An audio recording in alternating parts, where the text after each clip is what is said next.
Welcome. This is Trinity Gaia Oracle, and in this series, I will be taking a journey through each card in the Divine Masculine Healing Oracle deck by Christabel Jessica, and the artwork is by Cecilia G.F. In this reading, I'm going to open it with going through the guidebook, reading it, because there's just really profound insight and a lot of really healing pearls of wisdom within the guidebook. And then I will move into more of an intuitive reading that is, a culmination of experiences as well as channeling and knowledge of symbolism and in human nature. So for Ganesh, we have problems you are facing have solutions. Step into the role of leader and use your power to overcome your obstacles with logic and transformational power. Elephant-headed Ganesh is the Hindu god of beginnings, good fortune, and success. Known as the remover of obstacles, his father is Shiva, the god of creation, and his mother is Parvati, a fertility goddess. Translating to Lord of the People in Sanskrit, Ganesh is one of the most beloved deities in Vedic culture and is called upon by many to aid in bringing opportunities and prosperity. The origin of Ganesh's elephant head traces back to a dispute between his parents. During bath time, Parvati asked Ganesh to guard the door. Taking his directive very seriously, he stood firm as Shiva tried to enter. Angered at the insubordinate behavior, Shiva decapitates him, promptly replacing his head with that of an elephant, the god of beginnings. Ganesh places obstacles across the path of those on a new venture. Ganesh understands that the skills and resilience acquired from overcoming obstacles will play a role in shaping future prosperity and success. Ganesh's message. Look at the challenges across your path as opportunities in disguise. A crisis initiates a new phase, readying you to release the old and fortify the new. Obstacles arise to provide chances to create. Use them as a springboard to bounce into more powerful timelines. Problem solving is evolution in action. Attempting to have a life void of problems can be a problem in itself. Avoidance is an issue that leads to keeping yourself small. Are you evading things because you don't feel capable of confronting them? Sidestepping problems breeds a monotonous existence with no resilience developed. Contrast experienced or critical thinking to exercise the brain. Your challenges are your natural fodder for growth. Humans are innately wired to use them as evolutionary tools. Just as our ancestors learned to solve their problems and thus developed society as we know it to be, you could do the same. Civilization is a series of constructions born from a string of issues faced by those who walked before us.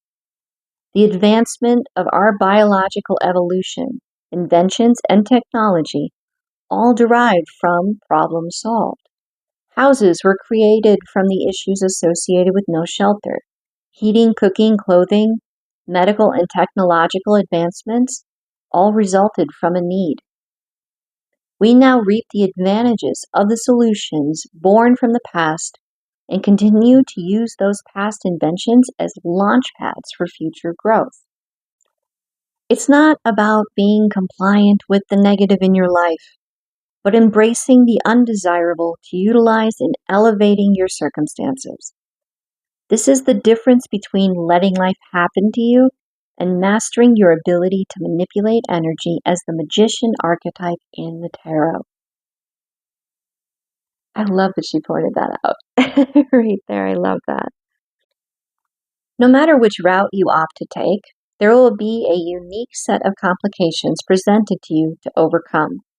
Starting with a family will come with tribulations and stress, as will starting a business or university course, writing a book, or any other goal you aspire to achieve. Instead of trying to avoid a life free of problems, design a life that brings problems with it that you feel are worth having. You will still have problems because they are inevitable. but at least you will enjoy the ones you have more when they are linked to the life you want. Now I'm going to move more into the free-flowing of reading this card in this oracle deck, as well as,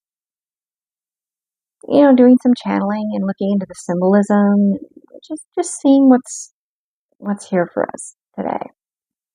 I will say that in my experience of moving through the Divine Masculine Healing Oracle deck, I have found that there are lessons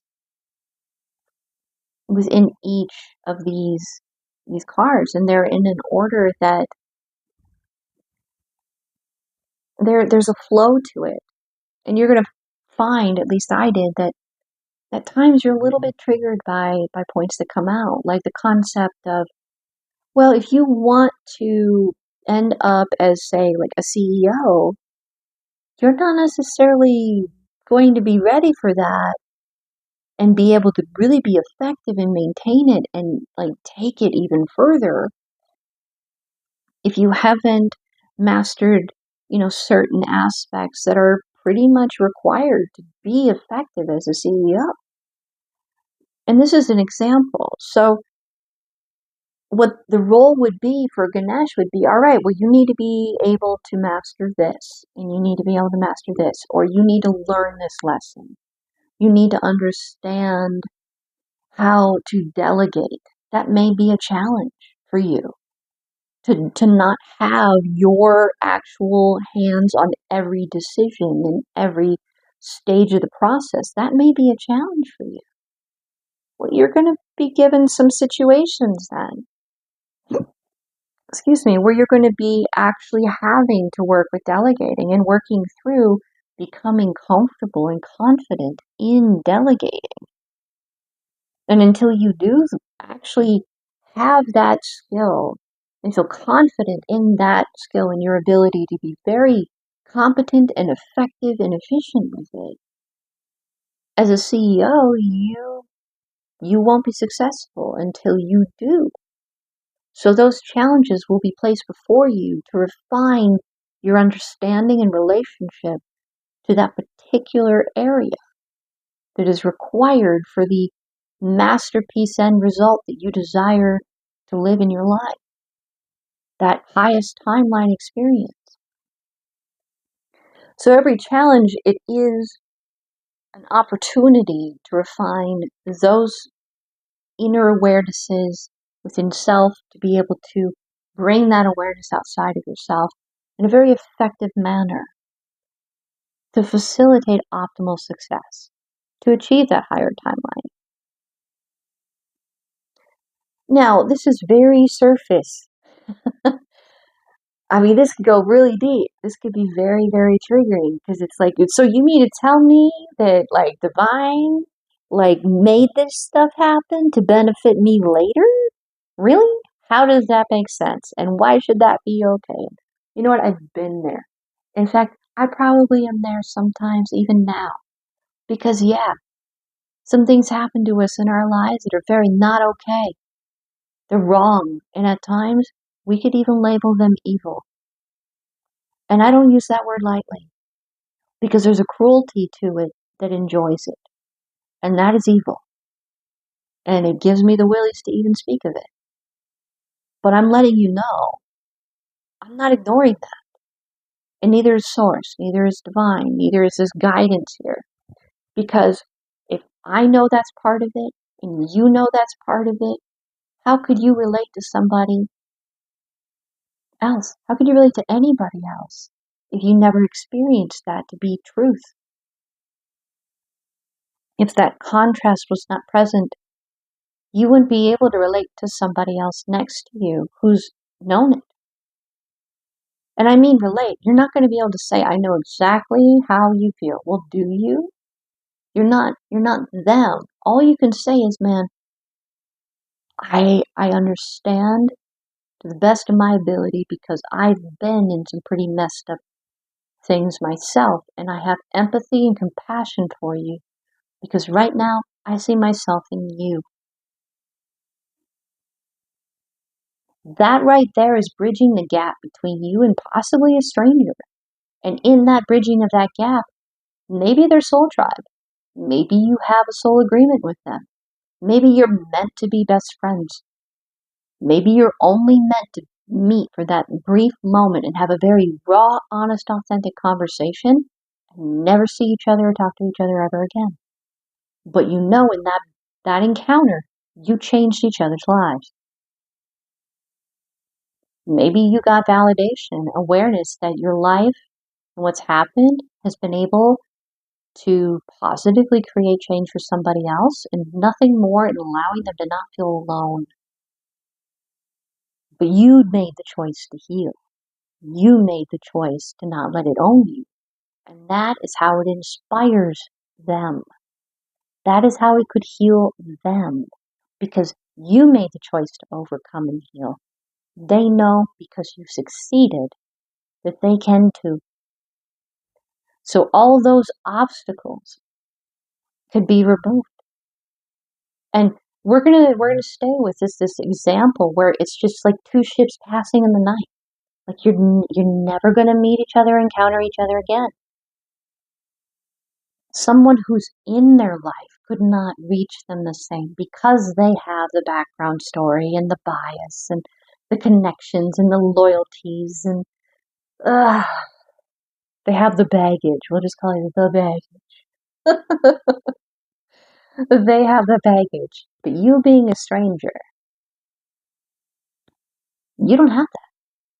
You're going to take them for who they present themselves to be in that moment, which very likely, because they know as well that you're just two ships passing in the night, is their authentic self. They know that it's an opportunity to get an honest perspective, an honest reflection from another intelligent, conscious being that has a different filter. Filter is another way of working with filter lens. So each lens is a different perspective.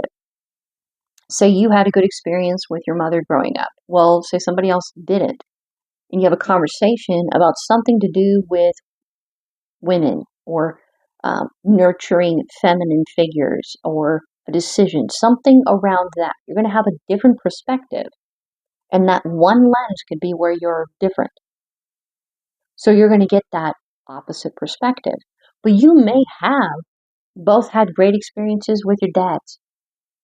You both may have brothers and sisters, or one brother, one sister. You both may have had great high school experiences. You may have a lot in common, but at that one lens of viewing this world through, you had different experiences. So you, because of all the commonalities, are seeing the value in actually getting their perspective on this one facet that's currently in your life at that time. And these encounters, they don't happen willy-nilly. You're always at some point, or they are, where they are in need of intervention. They're in need of an answer to a question that is weighing on them, or you. That's why it's nothing is by chance. Nothing is coincidence. These things, they happen, and they've happened. Like, I've heard stories of these things happening to other people in my life, not just my own. It happens so frequently that it's not by chance. So you're meant to be in this space at this time, and you can feel it and soak in this other person. So you have that moment where there's no obstacles. You could finally ask another intelligent being and feel like you're going to actually maybe get valuable insight, meaning you're open to actually reflecting on what's being shared. If it were someone in your life, because of the baggage, you're not. You have all your reasons for why, and they may be very valid. But in this moment, in this time, with this individual, you're open to hearing. You're curious. If nothing else, you're curious. And if you're the person that the perspective that is, of curiosity would be coming from, you're kind of going, okay, well, how can I express myself in this answer in the most conscientious and accurate way possible? Because I'm aware that this other intelligent being is truly curious, that this answer that I can provide may very well help them to make a better or a more informed decision. I'm helping them by being my authentic self. Validation, you're not alone in this. And I know in the image here, it shows the little mouse, which is another like power animal for Ganesh. But the elephant is just, oh my goodness. If you're in the jungle, you're anywhere, and an elephant is running in your direction, you get the heck out of the way. Because it's like playing chicken with a semi and you're a little smart car. You're not going to win. You're going to be stuck in that semi's grill like a little bug. Like you move out of the elephant's way, thus the remover of obstacles. Yet I think it's such a fascinating thing that you take such a large creature like the elephant that is just a really gentle, wise giant. Like I'm having a reference come to mind from, I think it was the most recent movie based on like Tarzan, and it's like got beautiful graphics in it and like special effects. It's not cartoony, like it's the actual physical people, and gosh, I think you guys probably know the one I'm talking about. Either way, there's a moment where he encounters an elephant in the forest and he talks to the person he's with and reflects upon what it's like to look into the eyes of an elephant. And then they show you this, and you're kind of in awe of the trust and the wisdom and the power of these gentle giants, right? But they have like also the saying of you have a memory of an elephant, and then you take such that grand scale of things and you bring it down to a mouse. Largest creature, one of the smallest, that contrast. So there's nothing too big or too small that escapes the removing of the obstacle, or the obstacles can appear to be minuscule in size, but be so incredibly pivotal and important in the grand scheme of how everything plays out. It's the forest for the trees, the bigger picture down to the micro. Understanding both perspectives and the scale in between them. If you were to say like one side was a polar opposite of the other, well, there's varying degrees of both facets in between. And to be aware of that spectrum and allow that spectrum between the two to be open to revealing itself. This is the discernment. And to bring it back to this conversation between these two people, these ships passing in the night, because of that one lens that is different, that is the spectrum. But because of all the lenses that you have in common, it adds validity to the perspective offered because of that one facet that is different, that one perspective, that one lens. So whatever answer this person gives you, or whatever answer you provide, they are going to decide how to interpret it and what it means to them. And that's their side of the street. You've done your part. It's not in your hands anymore. Same thing, being on the receiving end. They've given you their truth to the best of their ability and answered your questions, clarified as best as they can. And then it's up to you what you do with that information. You're not going to just take it as gospel. In other words, fact. Every piece of it, fact. Religious. You're going to follow it to a T. No. You're going to take what resonates. You're going to know what actually answers your question right away. You may have some questions to like fine tune the actual full deeper layer of meaning to the answer if they can provide it. Really, at the end of the day, then, on the receiving end of this insight offered, it's up to your discernment, your decision. What is truth that helps and aids you, given what you know on your side? It's trying to like make bread without yeast, but depending on how much yeast you add, you end up with a different kind of bread. Which kind of bread do you want? Maybe you want a pita. Maybe you want a biscuit. Maybe you want a fluffy loaf of bread. How much of that ingredient do you want to experience? How much do you want your experience to change? What are you trying to create? And that's up to you when you receive this information. That's up to you. It's not them telling you who to be. It's not divine saying that everything they tell you, you must follow. It's saying there's an answer for you in here somewhere to what you've been asking for. Sit with that. And I hope that the information provided actually answers that request to an extent that you can find some peace, some healing, some space to grow and move forward. And maybe parts of it will come back to you in years down the road and you'll go, oh my God, that makes sense now. Maybe you only resonate with half of it right now. But, you realize a couple years down the road, the other half you're ready for now. You understand why it was said now. It's none of it is coincidence. None of it is coincidence. And most of the time, I have found on my own experience that we're not aware of how much of what we've experienced that is our baggage that we bring into our life and we carry with us.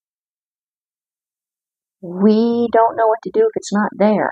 So we keep it there because we think it's a part of us. But in reality, it's a story we've been told about ourselves, a story others told about themselves, and then they projected it onto us. And because, well, everybody seems to understand this story, it must just be part of what it is to be